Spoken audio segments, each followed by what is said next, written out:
Grace, mercy, and peace, and welcome to Tuesdays with Tom. So glad you could join me.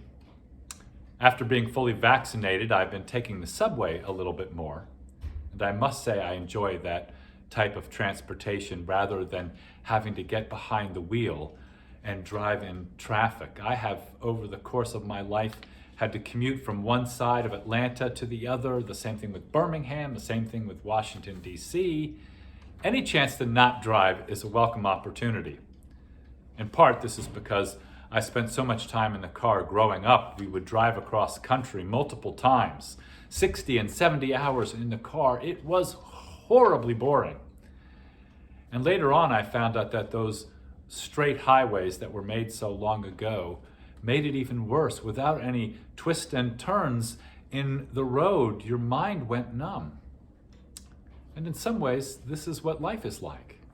If everything is straight and easy, we lose focus. But there are times when things get too twisty and turny. I found I can't handle certain roller coasters anymore. They spin me to death and I get motion sickness.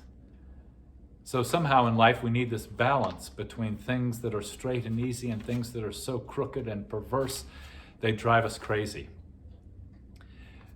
This past week was an amazing experience to hear the confirmands lead worship. Clearly they have been through some twists and turns this past year, but it wasn't so crooked that they lost their focus on their faith.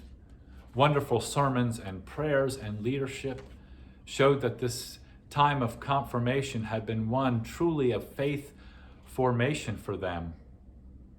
But I do think in one way or another, we are all looking for our crooked lives in this period to be straightened out. We have begun thinking about what the fall might look like. Caroline, Adam, and myself were planning the fall return in worship, and we thought we'd have brass and glorious music. We'd have a superabundance of bread and of greens in the sanctuary to fill it with life and fill it with song. We hope and pray that that can happen.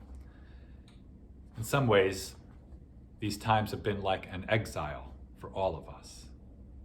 And that got me thinking about that return home, that journey that the Jews made so long ago that Isaiah spoke of. And that's my hope for you and for us all.